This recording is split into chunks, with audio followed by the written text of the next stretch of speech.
रात के 12:24 जब NH-24 पर एक ट्रक रुका, उस जगह जहां किसी को नहीं रुकना चाहिए था। क्या आप कभी भी एक ऐसे रेस्टोरेंट में कदम रखेंगे जहां बस एक लाइट ऑन है, हाईवे के किनारे है, खाली, और जिसके आसपास और कुछ भी नहीं है?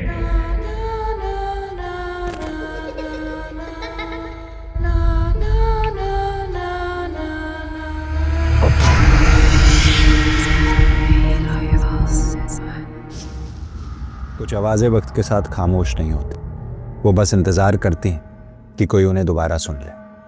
मैं हूँ रामाकृष्णा दीक्षित, और आज जो कहानी मैं सुनाने जा रहा हूँ वो इंतज़ार कर रही है सिर्फ आपका। इस कहानी में 3 लोग हैं एक ही ट्रक में। महेश, एक पुराना ट्रक ड्राइवर जिसका चेहरा हाईवे के धूल से घिसा हुआ था। दूसरा इंसान इरफान, एक सेल्स एग्जीक्यूटिव जो दिल्ली पहुंचने की जल्दी में था। और तीसरा रितेश, फाइनल ईयर स्टूडेंट जो बस फ्री लिफ्ट में घर जा रहा था। तीनों को भूख लगी थी, लेकिन उस लंबे हाईवे के रास्ते में दूर दूर तक उन्हें कोई जगह खुली नहीं दिखी। ट्रक की हेडलाइट्स के आगे अंधेरे के बीच अचानक एक रोशनी जली। एक रेस्टोरेंट। उस रेस्टोरेंट पे कोई बोर्ड नहीं था, कोई नाम नहीं, सिर्फ रोशनी। महेश ने बिना कुछ सोचे ब्रेक दबाया। ट्रक ऐसे 1 सेकेंड में अपने आप रुक गया जैसे सड़क ने पकड़ लिया उसे। रितेश ने धीरे से कहा, भैया ये जगह तो बंद थी ना? महेश ने आंख उठा के देखा, बंद ही लग रही है, लेकिन अंदर की लाइट ऑन है, मैं देख कर आता हूँ। रेस्टोरेंट के शीशे के अंदर कुर्सियां सीधी लाइन में लगी हुई थी, सब किचन की तरफ मुंह करके, जैसे किसी ने सबको बुलाया गया हो। किचन की लाइट ऑन थी, लेकिन रेस्टोरेंट पूरा का पूरा खाली।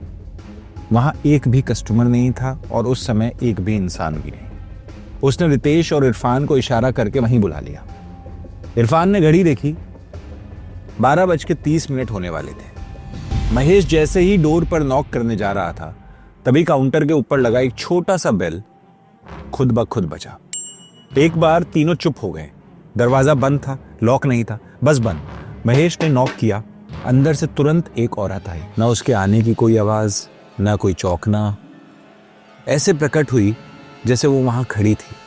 तो उसने दरवाजा खोला। उन तीनों की जगह अगर मैं होता तो ऐसे खाली रेस्टोरेंट में कदम भी नहीं रखता, खाना तो बहुत दूर की बात है। उस औरत का चेहरा इतना खूबसूरत था कि वो तीनों उसे देखते रह गए।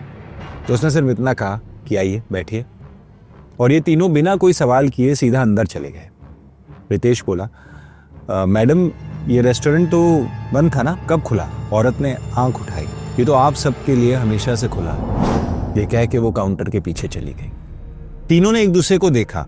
उन्हें अब भी उस औरत का बर्ताव अजीब नहीं लगा। रेस्टोरेंट के अंदर हवा बाहर से ज्यादा गर्म थी। आप सोच रहे होंगे कि शायद किसी चूल्हे की गर्मी से होगा, शायद वहां पे गैस चल रही हो, खाना बन रहा हो, लेकिन वो घुटन से सादा थी, जैसे बंद कमरे में सांस ले रहा हो कोई। और तभी वो बेल दोबारा बजी, और तब उनके सामने प्लेट्स रखी हुई थी। लेकिन 1 मिनट, वो प्लेट कोई लेकर नहीं आया था, बस वहीं पर थी अपने आप। ये तो डेफिनेटली एक वार्निंग साइन था ना, राइट? खाने से स्टीम उठ रही थी, पर खाने की कोई स्मेल नहीं आ रही। रितेश ने धीरे से कहा, यार भूख तो लग रही है, पर अजीब लग रहा है यहाँ पर। महेश ने प्लेट को हाथ लगाया। गर्म तो नहीं है, लेकिन फिर भी स्टीम निकल रही। औरत उनको देखती रही, पलक झपकाए बिना, मुस्कुराते हुए। किचन के दरवाजे के नीचे से रोशनी आ रही थी, जैसे कोई अंदर चल रहा हो। इरफान तुरंत उठकर खड़ा हुआ, मैं वॉशरूम होकर आता हूं। महेश ने तुरंत बोला, अरे अकेले मत जाओ। लेकिन इरफान जैसे मानो हिप्नोटाइज था, बस चले जा रहा था। वॉशरूम के अंदर लाइट ऑन थी, पर कोई मिरर नहीं था। वो सिंक में हाथ धो रहा था जब अचानक उसे हल्की सी आवाज आई। उसने मुड़कर देखा।